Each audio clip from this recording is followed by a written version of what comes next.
So ನಾನು ಇವತ್ತು viral carrot rasmalai ಮಾಡ್ತಾಯಿದ್ದೀನಿ. ಸೊ ಇದು ತುಂಬ ಟೇಸ್ಟಾಗಿತ್ತು ನಿಜ. ಇದು ಒಂದು ಸ್ವಲ್ಪ ಡಿಫ್ರೆಂಟಾಗಿ ಟೇಸ್ಟ್ ಇರುತ್ತೆ ಆ್ಯಂಡ್ ತುಂಬ ಆಗಿರುತ್ತೆ. ಆ್ಯಂಡ್ ನೀವು ಕೂಡ ಇದನ್ನು ಒಂದು ಸರಿ ಟ್ರೈ ಮಾಡಲೇಬೇಕು.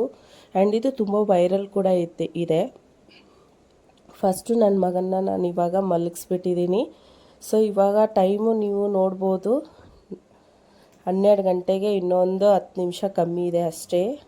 ಇದು ಡೇ ಅಲ್ಲ, ಇದು ನೈಟು 11 ಗಂಟೆ ಆಗ್ತಾ ಇರೋದು. ಏನು ಮಾಡೋದು, ಅವ್ನಿಗೆ ಮಲಗಿಸ್ಬಿಟ್ಟೇ ನನ್ನ ಕೆಲಸ ಆಗೋದು.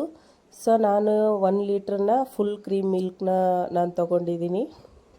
ಆ್ಯಂಡ್ ನಾನು 4-5 4 6 7 ಒಂದು ಸ್ವಲ್ಪ ಕ್ಯಾರೆಟ್ ತೊಗೊಂಡಿದ್ದೀನಿ. ಅದು ಸಣ್ಣ ಚಾಪ್ ಮಾಡಿಬಿಟ್ಟು ಸೊ ಮಿಕ್ಸಿ ಮಾಡ್ತಾಯಿದ್ದೀನಿ ಅದನ್ನು. ಸೊ ಅದರೊಳಗಡೆ ನಾನು ಇವಾಗ ಒಂದು ಅರ್ಧ ಕಪ್ಪಷ್ಟು ಸಕ್ಕರೆ ಹಾಕ್ಕೊಂಡಿದ್ದೀನಿ.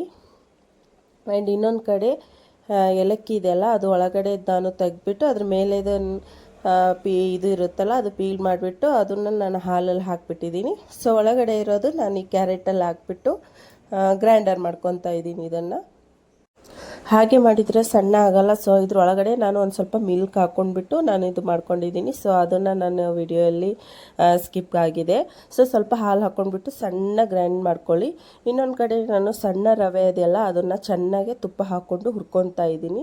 ಸೊ ಅದೇ ಪ್ಯಾನಲ್ಲಿ ನಾನು ಸ್ವಲ್ಪ ತುಪ್ಪ ಹಾಕಿಬಿಟ್ಟು ಏನು ನಾನು ಕ್ಯಾರೆಟು ರುಬ್ಕೊಂಡಿದ್ನಲ್ಲ ಅದನ್ನು ಅದರೊಳಗಡೆ ಹಾಕ್ಕೊಂಡು ಸೊ ನಾನು 2 ಸ್ಪೂನಷ್ಟು ಇದರಲ್ಲಿ ಒಂದು ಸ್ವಲ್ಪ ಬಟ್ಲಲ್ಲಿ ತೆಕ್ಕೊತಾ ಇದ್ದೀನಿ. ಅದನ್ನು ನಿಮ್ಗೆ ಲಾಸ್ಟಲ್ಲಿ ನಾನು ಹೇಳ್ತೀನಿ ಏನಕ್ಕೆ ಅಂತ.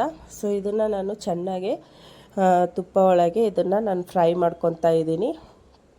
ಸೊ ತುಪ್ಪ ರಿಲೀಸ್ ಆಗೋವರೆಗೂ ಚೆನ್ನಾಗೆ ಗ್ಯಾಸ್ ಸಣ್ಣ ಇಟ್ಬಿಟ್ಟು ಚೆನ್ನಾಗೆ ಹುರ್ಕೊಳ್ಳಿ. ಇದನ್ನು ಚೆನ್ನಾಗೆ ಡ್ರೈ ಆಗೋವರೆಗೂ.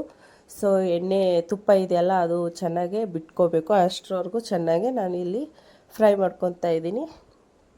ಸೊ ನಾನಿದು ತುಂಬ ಅವಾಗ ವೈರಲ್ ಇತ್ತಲ್ಲ, ಅವಾಗಿಂದಾನೇ ಮಾಡೋಣ ಅಂತ ಅನ್ಕೊತಾನೆ ಇದೆ. ಬಟ್ ನನಗೆ ಆಗ್ತಾನೆ ಇರಲಿಲ್ಲ ಮಾಡೋಕ್ಕೆ, ಸ್ವಲ್ಪ ಟೈಮು ಸಿಗಲಿಲ್ಲ ಮಾಡೋಣ ಅಂತ.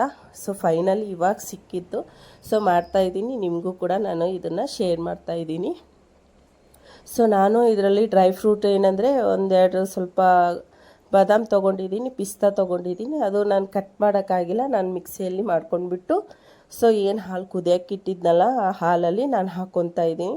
ಸೊ ನಾನು 2 ಸ್ಪೂನಷ್ಟು ಕ್ಯಾರೆಟ್ದು ಪೇಸ್ಟ್ ತೆಕ್ಕೊಂಡಿದ್ನಲ್ಲ, ಸೊ ಅದು ಇಲ್ಲಿ ಹಾಕ್ಕೊತಾ ಇದ್ದೀನಿ. ಬಿಕಾಸ್ ಸ್ವಲ್ಪ ಕಲರಿಂಗ್ ಚೆನ್ನಾಗಿರುತ್ತೆ. ನಿಮ್ಮ ಹತ್ರ ಏನಂತಾರೆ ಕೇಸರ್ ಇದ್ದರೆ ಕೇಸರ್, ಸ್ವಲ್ಪ ಬಿಸಿ ಹಾಲಲ್ಲಿ ಕೇಸರ್ ಹಾಕಿಬಿಟ್ಟು ಇದ್ರ ಒಳಗಡೆ ಆ್ಯಡ್ ಮಾಡಿ, ಅದು ಕೂಡ ಕಲರಿಂಗ್ ತುಂಬ ಚೆನ್ನಾಗಿ ಬರುತ್ತೆ. ಆ್ಯಂಡ್ ಇದನ್ನು ನಾನು ಇದರೊಳಗಡೆ ಚೆನ್ನಾಗಿ ಹಾಕಿ ಇಲ್ಲೊಂದು ಸ್ವಲ್ಪ ನಾನು ಒಂದು 1/2 ಕಪ್ಪಷ್ಟು ಸಕ್ಕರೆ ಹಾಕ್ಕೊಂಡಿದ್ದೀನಿ. ಆ್ಯಂಡ್ ನಾನು ಇಲ್ಲಿ ಮಿಲ್ಕ್ ಮೇಡನ್ನ ಯೂಸ್ ಮಾಡ್ಕೊತಾ ಇದ್ದೀನಿ. ಇದು ಟೇಸ್ಟ್ಗೆ ತುಂಬ ಚೆನ್ನಾಗಿರುತ್ತೆ. ಇದೆಲ್ಲ ತುಂಬ ಚೆನ್ನಾಗಿ ಟೇಸ್ಟ್ ಬರುತ್ತೆ. ಆ್ಯಂಡ್ ಸ್ವಲ್ಪ ಗಟ್ಟಿ ಕೂಡ ಆಗುತ್ತೆ. ಆ್ಯಂಡ್ ಡಿಫ್ರೆಂಟ್ ಟೇಸ್ಟ್ ಇರುತ್ತೆ. ನೀವು ಒಂದು ಸರಿ ಟ್ರೈ ಮಾಡಿ ನೋಡಿ. ಸೊ ಇದನ್ನು ನಾನು ಇವಾಗ ಹಾಲು ರೆಡಿ ಆಗಿಬಿಟ್ಟಿದೆ. ಸೊ ಇದನ್ನು ನಾನು ಆಫ್ ಮಾಡಿಬಿಟ್ಟು ಇನ್ನೊಂದು ಕಡೆ ನೋಡಿ ತುಪ್ಪ ಎಲ್ಲ ಬಿಟ್ಕೊತಾ ಇದೆ ಇವಾಗ ಸ್ವಲ್ಪ. ಆ್ಯಂಡ್ ಸ್ವಲ್ಪ ಕ್ಯಾರೆಟ್ ಏನು ನೀರಿದೆಯಲ್ಲ ಅದು ಕೂಡ ಫುಲ್ಲು ಡ್ರೈ ಆಗೋಯ್ತು.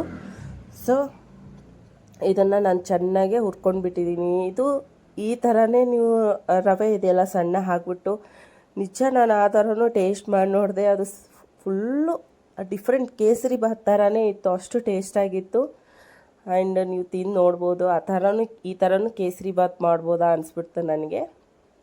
ಸೊ ಆಮೇಲೆ ನಾನು ಇದರೊಳಗಡೆ ರವೆ ಹಾಕ್ಕೊಂಡ್ಬಿಟ್ಟು ಇನ್ನೊಂದು 1/2 ಕಪ್ಪಷ್ಟು ಮಿಲ್ಕ್ ಹಾಕ್ಕೊತಾ ಇದ್ದೀನಿ.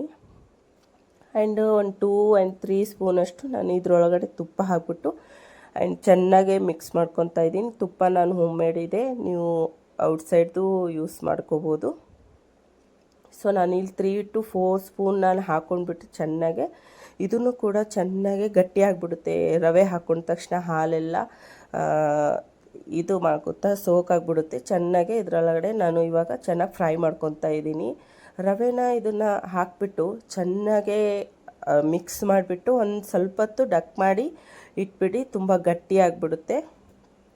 ಹಾಲು ಜಾಸ್ತಿ ಹಾಕಬೇಡಿ, ಯಾಕಂದರೆ ಈ ಥರ ಉಂಡೆ ಮಾಡ್ಕೊಳ್ಳೋಕ್ಕಾಗಲ್ಲ. ಸೊ ನಾನು ಉಂಡೆ ಮಾಡ್ಕೊಂಡ್ಬಿಟ್ಟು ಹಾಲು ಕೂಡ ಸ್ವಲ್ಪ ತಣ್ಣಗಾಗಿದೆ. ಸೊ ಅದನ್ನು ನಾನು ಇದರೊಳಗಡೆ ಒಂದೊಂದೊಂದು ಬಿಡ್ತಾ ಇದ್ದೀನಿ. ನೀವು ಬೇಕಾದರೆ ಇದು ಏನು ಉಂಡೆ ಮಾಡ್ಕೊಂಡಿದ್ದೀರಲ್ಲ ಅದು ಸ್ಟೀಮ್ ಕೂಡ ಮಾಡ್ಕೋಬೋದು. ಬಟ್ ನಾನು ಸ್ಟೀಮ್ ಮಾಡ್ಕೊಂಡಿಲ್ಲ, ಡೈರೆಕ್ಟಾಗಿ ಹಾಕಿದ್ದೀನಿ. ಆ್ಯಂಡ್ ನೀವು ಸ್ಟೀಮ್ ಮಾಡಿಕೊಂಡು ಹಾಕ್ಬಿಡಿ, ಇನ್ನೂ ಚೆನ್ನಾಗಿರುತ್ತೆ, ಗಟ್ಟಿ ಆಗುತ್ತೆ ಸ್ವಲ್ಪ. ಇದು ಅಂದರೆ ತುಂಬ ಸ್ಮೂತಾಗಿಬಿಟ್ಟಿತ್ತು. ಸೊ ಅದಕ್ಕೆ ನಾನು ನಿಧಾನ ಹಾಕ್ಕೊತಾ ಇದ್ದೀನಿ, ಯಾಕಂದರೆ ಸ್ವಲ್ಪ ಮಿಕ್ಸ್ ಮಾಡುವಾಗ ಅದು ಏನಾಗ್ತಾಯಿತ್ತು, ಉಂಡೆ ಇದೆಯಲ್ಲ ಅದನ್ನು ಒಡ್ಕೊತಾ ಇತ್ತು. ಸೊ ಅದಕ್ಕೆ ಸ್ವಲ್ಪ ಸ್ಟೀಮ್ ಮಾಡಿಕೊಂಡು ನೀವು ಹಾಕ್ಕೊಳ್ಳಿ. ಸೊ ಇದು ಇಷ್ಟು ಸ್ಮೂತಾಗಿತ್ತು ಆ್ಯಂಡ್ ತಿನ್ನೋಕ್ಕೂ ಕೂಡ ತುಂಬ ಚೆನ್ನಾಗಿತ್ತು. ಸೊ ಈ ರೆಸಿಪಿ ನಿಮ್ಗೆ ಇಷ್ಟ ಆದರೆ ನನಗೆ ದಯವಿಟ್ಟು ಫಾಲೋ ಮಾಡಿ, ಲೈಕ್ ಮಾಡಿ ಆ್ಯಂಡ್ ಶೇರ್ ಕೂಡ ಮಾಡಿ, ಆ್ಯಂಡ್ ಹೇಗೆ ಅನಿಸ್ತು ಅಂತ ಕಮೆಂಟ್ ಮಾಡಿ ಹೇಳಿ. ನೆಕ್ಸ್ಟ್ ವಿಡಿಯೋಲಿ ಸಿಗೋಣ. ಬಾಯ್.